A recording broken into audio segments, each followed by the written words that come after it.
Hello, everybody. I want to begin first by saying personally how grateful I am for each of you, how much I love you, how proud I am of you, and how much I've appreciated all your prayers and all your expressions of concern for me during the last month as I've been struggling with some physical issues and some acute pain. You know, we've been through a lot together as a church family in our past. I've prayed for you when you were sick many, many times, and you've prayed for me when I've been ill too. And that's what families do. And as I always remind you, God is in charge and He's never surprised by anything. He has a plan and we can trust Him. And I do in this situation. It's something we're just going to get through. Most of you know by now that for the past month, I have been plagued with acute, sharp pain in both of my arms and in both of my legs. And it was literally paralyzing. And I had to be hospitalized. And I've already had 2 surgeries dealing with nerve damage in my body. I don't know what else is going to be coming along up, but thanks again for your prayers as the doctors continue to try to figure out how to relieve my pain. Now, the reason I'm taping this message instead of teaching it live, I guess is kind of obvious, because I don't have the energy for all of our weekend services, but I have missed sharing with you, and I just didn't want to do another week of a guest teacher. So I said, you know, put me in a chair out at the farm and let me just talk to you and teach you here. And until I'm able to get some pain relief, I'm probably going to be taping the message for you from here at the farm. Now, pain in life is inevitable. There's no such thing as pain-free life. But most people waste their pain, and they don't learn anything from it, and they don't use their pain to help other people. But you know that I strongly believe in never wasting a hurt, never wasting a pain. In the Bible, God tells us to learn from every experience in our life. And He also, by the way, commends pastors specifically. He commands me and other pastors to use our own lives and the life experiences that we go through as models for the people in our flocks that we care for. One of the life verses that has guided my teaching for 42 years is 1 Thessalonians 2:8. And in that verse, Paul told that church family there in Thessalonica, he told them these words. He said, and this is what I'm saying to you today, we love you so much that we have shared with you not only the gospel, but we have also shared from our own lives as well, because we love you so deeply. Now, this is called incarnational preaching. When you don't just preach from the Word of God, you preach from your own life. The Word becomes flesh, and I am to model what I'm learning. So, over the past month, when I've been in so much physical pain, I just decided that I was going to teach a short series on what I've learned about pain. And I want to start that series today. We're going to call this series, Where is God When It Hurts? Where is God when it hurts? It's a question everybody's asked because we all experience pain in many, many different kinds of forms. And I have no doubt that every one of you listening to me right now, you have felt pain not only in your life, but you felt pain probably in the past year and even in past months. Now, we all have different kinds of pains. It may be physical pain. It may be emotional pain. It may be mental pain. You may have a relationship problem. You've got a conflict going on. You got relational pain going on. You may be experiencing financial pain right now. There's lots of kinds of pain. You may be struggling with painful memories. That's a big one for a lot of people. Or you're struggling with painful losses or painful truths that you're finding it difficult to face about yourself. You see, to never have any pain would be inhuman. It's part of being human. So, as we start this series, and today I'm just going to give you an introduction. What's pain? Well, there are a lot of different scientific definitions, but let me just give you a different definition of pain today. You might write this down in your outline. Pain is a warning light that something is wrong. Okay? That's what pain is. Pain is a warning light that something is wrong in your life, in the economy, in your family, in your business, whatever. Pain is always a warning light. Now, let me ask you, if a warning light goes off in your car and you ignore that warning light, does that make the problem go away? Of course not. Ignoring pain will not make it go away. It won't fix the cause of your pain. And to ignore pain in your life is literally one of the dumbest things you can do. Pain is a warning light that something's wrong. There is purpose in pain. In fact, there are many purposes in pain, and we're going to look at all of them in the next few sessions together. Now, in this series, where's God when I hurt? In these 4 messages, I want to answer 4 basic questions. First, how can God use pain in my life for my own good? We're going to look at that today. Second, how can I use the pain that I feel to get better? And then we're going to do a message on how should I pray when I'm in pain. And finally, we're going to look at how can I use the pain that I've gone through to help others. It's going to be a very practical and very encouraging series. And I hope you'll be here all 4 weeks. By the way, next week we start with the grand opening of our new worship center in the Lake Forest campus. I hope to see you there. Now, today I want to show you 5 ways that God can use any pain in your life for your own good, regardless of the source.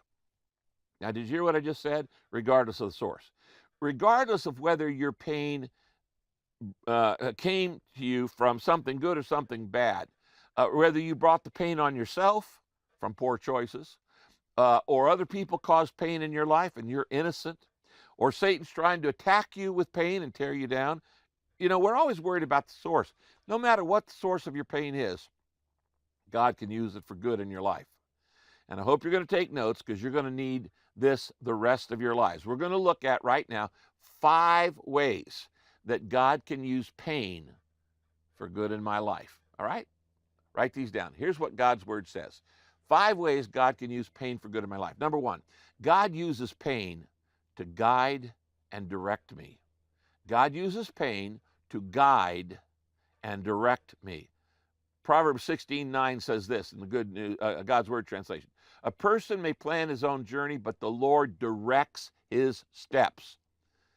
The Lord directs. Circle that word directs. So much of the time, we're not aware of this, but behind the scenes, God is using even our choices, both the good ones and the bad ones, to direct our steps. God is directing your life. Now, you may ask, what's the most common way that God guides and directs me? Well, I'll tell you. He'd prefer just to direct you through his word. And if you read this all the time, that's probably all he'd need to do.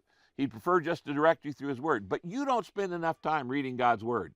So God depends even more on a second way to guide and direct you. And it is through pain. Job 36:15 says this: God teaches people through suffering and uses distress to open their eyes. Has that ever happened to you? Oh, of course it has. God teaches people through suffering, uses distress to open their eyes. He guides and directs us through pain.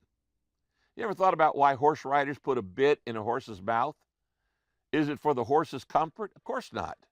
The rider actually uses discomfort to point the horse in a different direction. It's the rudder, like on a ship, like a tiny rudder on a boat. Sometimes it only takes a little bit of pain to guide and direct us, or to redirect us. Paul had this to say to believers at Corinth who were experiencing some discomfort and pain. 2 Corinthians 7:9, he said, now I'm glad, not because it hurts you. He's talking about some pain they were going through. Paul says, I'm glad. I'm not glad because it hurts you, but I'm glad because the pain turns you to God. That's the first thing pain does. It guides and directs us. It often turns us in a new direction. When King David realized that God was using the pain in his life that he was experiencing to guide and direct him, David was actually grateful for his pain. And in Psalm 119, verse 71, he says this: it was the best thing that could have happened to me, for it taught me to pay attention to your laws. It is good for me to be afflicted, David says, so that I might learn your laws. I might learn your statutes. Let me ask you a personal question. Has God ever used pain to get your attention? Oh, yeah. Has God ever used pain to guide you, to guide you in a new direction, to direct you in a new direction? Yes. C.S. Lewis once said, God whispers to us in our pleasure, but he shouts to us in our pain. Pain is God's megaphone. And it directs you. It guides you. Pain never leaves you where it found you. So that's the first benefit of pain, that God can use it for good. Don't matter how bad the pain is or where it came from. God can use pain to guide and direct me. Second, God can use pain not only to guide and direct me, he can use pain to goad and correct me. Goad and correct me. Now, what does that mean? What does goad mean? Well, it means to motivate. When somebody goads you on, it means they're spurring you onto action. Pain is a catalyst. Pain catalyzes in action like nothing else. One of the most obvious verses in the Bible is Proverbs 20:30 that says this: sometimes it takes a painful experience to make us change our ways. Hello? Anybody want to give a testimony on that? Every one of you could think of a personal example right now in your own life where you could give a testimony of the truth of this verse, that sometimes it takes a painful situation to make us change our ways. Pain prompts us to do things we'd rather put off. It prods us. It pushes us. It goads us. It goads and it motivates. It not just guides and directs. It goads us and pushes us in the right direction. You know, typically we don't change when we see the light. We think we do. We don't change when we see the light. We change when we feel the heat. Well, I mean, let's just get real honest here. When was the last time you decided to go to the dentist? When did you finally go to your dentist? Was it when you had free time? No. It's when you were in pain and the pain finally got so bad you couldn't no longer delay or postpone or procrastinate to do something about it. Sometimes it takes a painful situation to make us change our ways. Now, pain not only guides and directs, it goads and corrects. Do you know the difference between correction and punishment? If you're a parent, I want you to listen to this particularly. The difference between punishment and correction. You shouldn't punish your kids. The Bible says you should correct them. Why? Punishment is a penalty for the past. Correction is training for the future. It's discipline is not punishment. Discipline is training. Discipline is correction. Sometimes in life, something bad happens. We think God is punishing us, when actually God is just correcting us. Why? Because God doesn't punish his children. Yeah, you heard me right. God doesn't punish his children. Why? Because Jesus has already taken all of the punishment for every sin on the cross. And if Jesus took all that punishment and then God punished you, that's double jeopardy. Every sin you ever commit has already been paid for. So God doesn't punish you for your sins, but he definitely does correct you. And correction is the evidence of love. And how does God correct us? Sometimes through pain. Hebrews 12:8-10 says this: God corrects all of his children, and if he doesn't correct you, then you don't really belong to him. You see that verse? Look at that verse in your outline.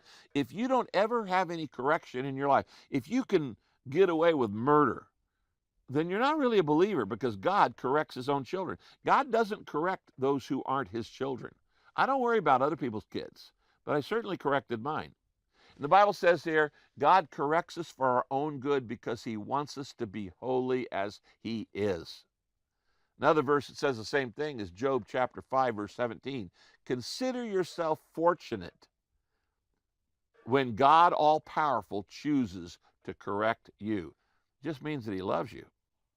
So God uses pain to goad and motivate and correct me when I'm messing up. Do you remember the story in the Bible that Jesus told about the arrogant young son who asked for inheritance in advance before his father had even died, and took his money and went and spent it everywhere, wasted it on wine, women, and song. And he goes down to Sunset Strip in Jerusalem and just blows everything he's got. And pretty soon he's bankrupt, and he's having to feed pigs to make a living, and that's pretty bad if you're a Jew.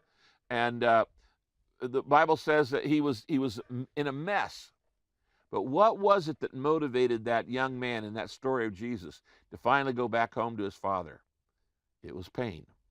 It was discomfort.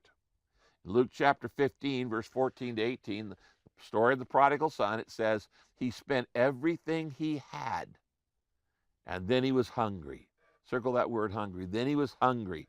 Now, he is being motivated. He's being goaded. Okay? At last he came to his senses and said, I'll get up and I'll go to my father. He came to his senses. Why did he come to his sentence? Why did he come to his senses? Because he was motivated. And why was he motivated? Because he was hungry. Who are the most motivated salesmen? Hungry salesmen. Made me think of when Josh was a little kid. One time he skipped lunch at school and he came in complaining to Kay. He said, "My stomach aches." And Kay said, "Well, it's because there's nothing in it." About 5 minutes later, I walked in and I said, "My head aches." And Josh said, "Mom says it's because there's nothing in it." If you want your life to go smoother, all right, you want your life to go smoother, just start cooperating when God brings any kind of correction into your life. He's not punishing you. God isn't mad at you. He loves you. He's mad about you. And Hebrews 12, verse 7 says this, "Let God train you, for he's doing what any loving father does for his children. Who ever heard of a child who was never corrected?" Circle the word train and circle the word corrected. They go together. That's the second purpose of pain, to correct us, to train us, to goad us and correct us. Now, how many of you who are parents would rather not have to discipline? Well, all of us. But how many of you sometimes have to discipline your kids anyway? All of us. God's the same way. He'd rather not correct you. He'd rather not have to discipline you. He'd rather not have to allow pain in your life. But sometimes the only way to train is through pain. Did you hear that? Sometimes the only way to train is through pain. Aristotle once said we cannot learn without pain. And I would say that some things you learned by being burned. Let me give you a personal testimony. In all my years of walking with the Lord, over 60 years of walking with the Lord, I can tell you this. I have learned absolutely nothing from pleasure. All the important stuff I've learned in life, I learned through pain. I learned nothing through pleasure. I learned nothing from success. Everything I learned through pain. The man who's never suffered, the woman who's never suffered, they don't know much. Because the greatest insights on life are found at the center of pain. You learn things there that you can't learn any other way. But when that happens, never doubt God's motive. He is a loving Father. He is not punishing you. He is correcting you because he loves you. So let's review. How can God use things for good, even the pain in my life, for good? Well, he uses it to guide and direct me. Second, he uses it to goad and correct me. Number 3, God uses pain to gauge and inspect me. God uses pain to gauge and inspect me. In other words, to find out what's really inside of me, to test my character. People are like tea bags. You don't know what's really in them till you drop them in hot water. In Job chapter 7, verse 18, it says, "You, God, inspect them every morning and you test them every minute." Did you know that God's inspecting you every morning and every minute? Another verse, Jeremiah 17:10, "The Lord searches our hearts," that's inspection, "and he examines our deepest motivations," which we don't even know ourselves. And why does he do that? So he can give to each person his right reward according to his deeds, how he has lived. So how does God inspect us and test us? Well, look at the next verse on your outline. Isaiah 48, verse 10. "I have tested you," notice this, underline it, "in the furnace of affliction." God uses pain to test your character. God uses pain to test your commitment. God uses pain to test your faith. You know, the Bible often compares suffering to a refining fire, like when you heat up gold to burn off all the impurities. So it's just pure gold. Heat burns off the impurities in silver and other gold and precious metals. So let me just ask you right now, if you're going through pain of any kind, are you allowing that pain to burn off the impurities in your life? What are you allowing pain to burn off? Self-centeredness? Pride? Materialism? Impatience? Pain is a measuring tool. It's an evaluation tool. It tests our character. And your reaction to pain does reveal a lot about you. Look at this verse, James chapter 1, verse 2 and 3. We covered it when we were going through the James series. It says, God tests and challenges. No, it says tests and challenges come at you from all sides. And we know that. You get tests and challenges from all sides. And you know that under pressure, your faith is forced into the open to show its true colors. Don't you love that in the Message paraphrase? He's saying pain is a test. It exposes the real you. It shows what you're really like inside. You know, image and reputation, that's what everybody thinks you are.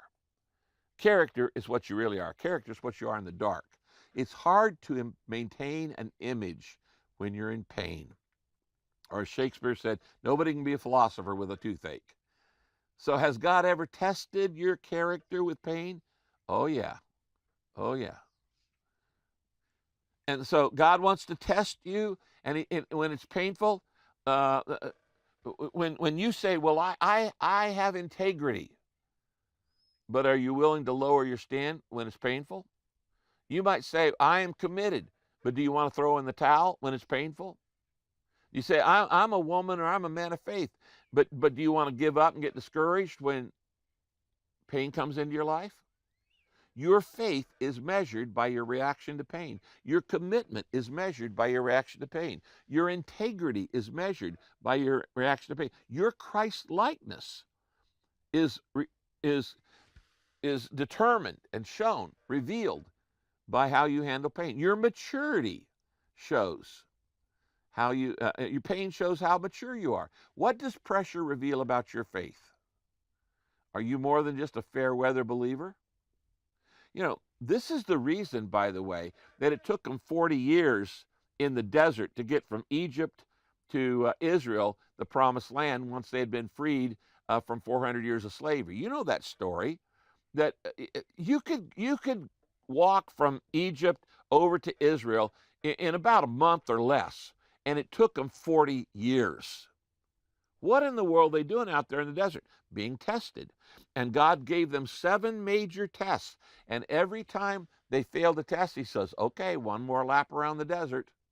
Deuteronomy 8:2, God says to the Israelites, God led you through the wilderness for 40 years, humbling you and testing, circle that, testing you to find out how you would respond and whether or not you would really obey him. These are the tests. And I'm saying, are you going through pain right now? This is a test. Are you going through an emotional wilderness right now? This is a test. God may be guiding you, or God may be goading you, or God may be gauging you. He may be seeking to inspect you and find out what's really on the inside. Maybe, though, your pain that you're going through right now is for a 4th reason. Write this down. Number 4, God uses pain to goad and to guide and to guard or gauge. But number 4, God uses pain to guard and protect me. God uses pain to guard and protect me. And this is a wonderful thing that we don't often realize. But Psalm 91 verse 3 says this: God will save you from hidden traps. And you say, what traps? Well, that's why you don't see them. They're hidden. But all around you are hidden traps that Satan has planted and the world has planted and the flesh has planted. And those traps are there. Sometimes God uses pain to keep you from walking into a hidden trap. He uses pain to protect you, to guard you and protect you. Job 36 verse 16. God has led you away from danger, giving you freedom. Sometimes a pain in one area keeps you from having an even worse pain in another area, where if you'd walked into that, it would have been a disaster. Sometimes pain protects you from something worse. It prevents you from greater harm. Sometimes pain is actually a blessing in disguise. For instance, you get a fever. I've had a fever off and on for a month. A fever warns you of an infection or an inflammation that needs to be dealt with. Sometimes a small pain in your life can alert you to life-threatening illnesses. I can't tell you how many men in Saddleback Church who told me they had a little pain here or there in their chest somewhere, go to the doctor, said, oh, you've got 4 blocked arteries and we're going to have to do quadruple bypass. A small pain can alert you to a major life-threatening illness. And when you're in pain emotionally, You're sad, you're discouraged, you're depressed, you're angry, you're upset, you're irritated, you're frustrated. Any kind of emotional pain, painful emotions means something is out of order in your relationship to God, or your relationship to others, or your relationship to yourself. And so sometimes God will allow pain to keep you from falling off in the ditch. You know, the Bible says the Lord is my shepherd. Shepherds in the Middle East will sometimes, if they've got a sheep that has a tendency to wander off, and if it wanders off from the flock, it's going to get eaten by a wolf pretty quickly. And so sometimes the shepherd will intentionally break the leg of a lamb that is prone to wander. Why? Keep it from getting in trouble. They're guarding that lamb. They broke the leg to guard the lamb. They did it for protection. They did it for protection. Do you remember the story of Joseph? How everything in his life for the first 40 years, everything went wrong. He was painfully mistreated for years. He went through all kinds of injustice. He had racism. He had family conflict. He had people accusing him of rape and all kinds of things that just weren't. He was thrown in prison for no reason. And he was painfully mistreated for year after year after year. But God was guarding and guiding and growing him and getting him ready for greatness. And looking back later in Genesis 50:20, Joseph says this about all the pain that had happened in the first 40 years of his life. You, talking to the people who brought on the pain, the people who sold him into slavery, you intended to harm me, but God intended it for good. Now, let me tell you this, friends. There are people in your life who want to harm you. They don't like you. They don't like you because you're a Christian, or they just don't like you, whatever. They intend to harm you, but God intends it for good. And I will tell you that just as in Joseph's life, there is no greatness without pain. You know, later, Joseph had two sons, and one he named Manasseh and one he named Ephraim. Manasseh means made me forget. He said, when that little boy was born, it made me forget all my pain. And then he had Ephraim, who he said, he is fruitful. And he forgot all the pain when he looked at those little babies. Now, here's the problem. We can't see what God sees, because God can see the whole picture and we don't see it, so we get impatient. But I want to encourage you to remember this verse there in your outline, John 13, verse 7, where Jesus says this: you don't realize now what I'm doing, but later you'll understand. What an encouraging verse. John 13:7. You don't realize now what I'm doing, but later you understand. Many times I have been through pain in 52 years of ministry. And I'd have to say that God was saying to me, Rick, you don't understand now why you're going through this, but you will one day. As we start this series on Where is God When It Hurts, I want you to remember that God uses pain to guide and direct me, to goad and correct me, to gauge and inspect me, and to guard and protect me. But there's one more way. God uses pain to grow and perfect me. God uses pain to grow and perfect me. Margaret Carlson wrote a book years ago called Grace Grows Best in Winter. And this is the point. You know, it's possible to grow during times of bright, fair weather, but you know what? You put down the roots and you go deeper during the dark days of life. I could read you 100, maybe 1,000 letters where people would say, dear pastor, I have grown more through this separation than whatever. I have grown more through this illness. I have grown more through losing my job and being unemployed. I have grown more through this tragedy than I ever imagined. I have grown more through this loss. I have grown more through this storm because God uses it to grow and perfect me. James chapter 1, verse 4, for when the way is rough, your patience has a chance to grow. So let it grow. And don't try to squirm out of all your problems. Then you'll be ready for anything. Strong in character, full and complete. That is my prayer for you as a pastor who's in pain right now, my prayer for you is that you will be ready for anything strong in character, full and complete. I want you to write this down because I want to summarize everything I'm trying to teach you this week, and it's this. Write this down.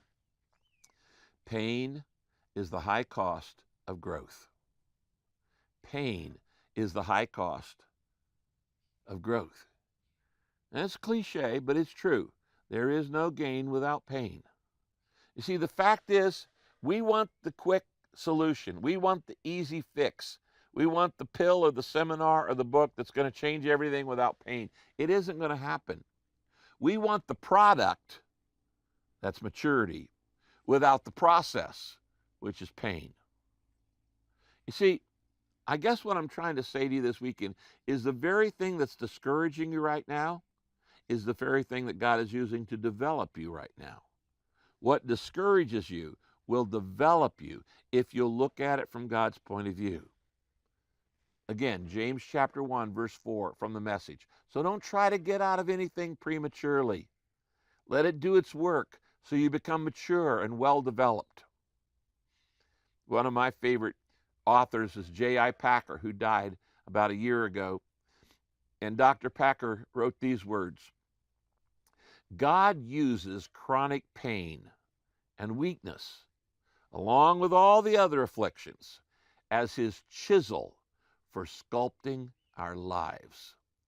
It deepens our dependence upon Christ for strength each day, and the weaker we feel, the harder we lean. And the harder we lean, the stronger we grow spiritually. I've been leaning on the Lord for a month in intense pain. Now, I don't know what pain you're going through, but I will tell you this, if you'll lean on the Lord, you'll make it. How was David able to write such beautiful, powerful, moving psalms? Well, through all the pain he went through. If you look at David's life, it wasn't anything but happy most of the time. I mean, you look at his family background. He's lonely. He's rejected by his brothers. He's neglected. And yet, he most of the time, even after he's anointed king, he's on the run, and the existing king is trying to kill him, and he's hiding out in caves. David wrote his most beautiful words in his deepest pain. I come back to this verse on the end of your outline, 1 Corinthians chapter 1, verse 9, where Paul says, this happened. When Paul talked about, he gives a long list of all things he had gone through. You know, he said, I've been shipwrecked, I've been beaten, I've been tortured, I've been in jail, I've died and had, nearly died 3 or 4 times. And he said, this happened, all these tough things. He said, we despaired at even life itself. In other words, I was ready to give up. He said, this happened so that we might learn to trust, not in ourselves, but in God. Friends, you don't know Jesus is all you need until Jesus is all you've got.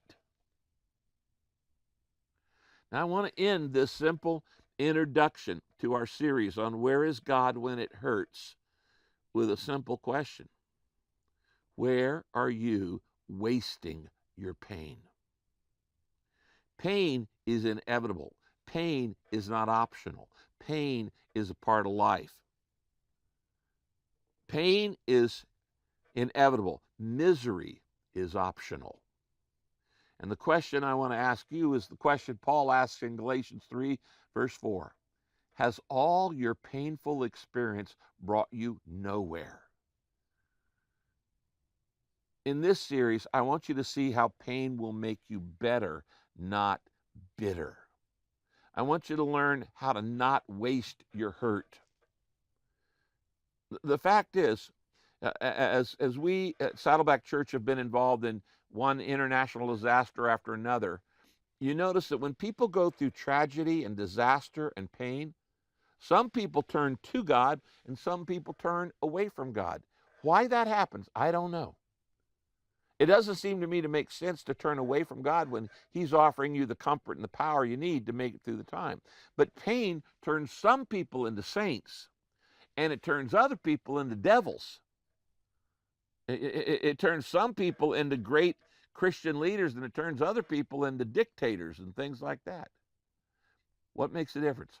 How you choose to respond. Am I going to let this make me bitter, or am I going to let this make me better?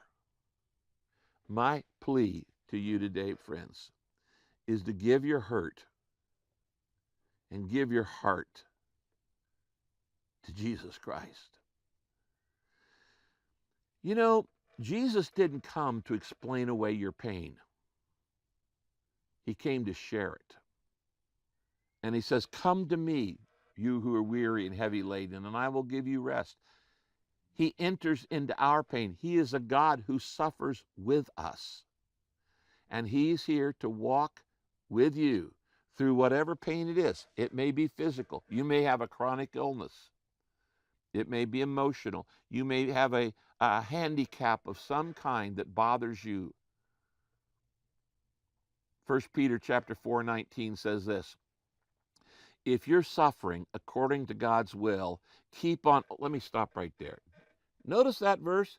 If you're suffering according to God's will, there are some Christians who think it's never God's will for you to suffer, that you should never have any pain. And if you don't have any pain in your life, it means you don't have enough faith. They are not telling you the truth. They're lying, because the Bible says the exact opposite. 1 Peter 4:19 says sometimes suffering is the will of God. It's not like you've sinned.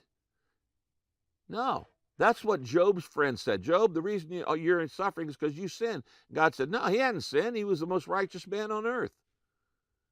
1 Peter 4:19, if you're suffering according to God's will, sometimes you're going to suffer. Sometimes you're going to have a pain, and it's God's will. Keep on doing what is right and trust yourself to the God who made you, for he will never fail you. He'll never fail you. Now, let me close with a little self-evaluation. Okay? I want you to just think about what's hurting you. Think of the pain in your life right now. That shouldn't take you very long.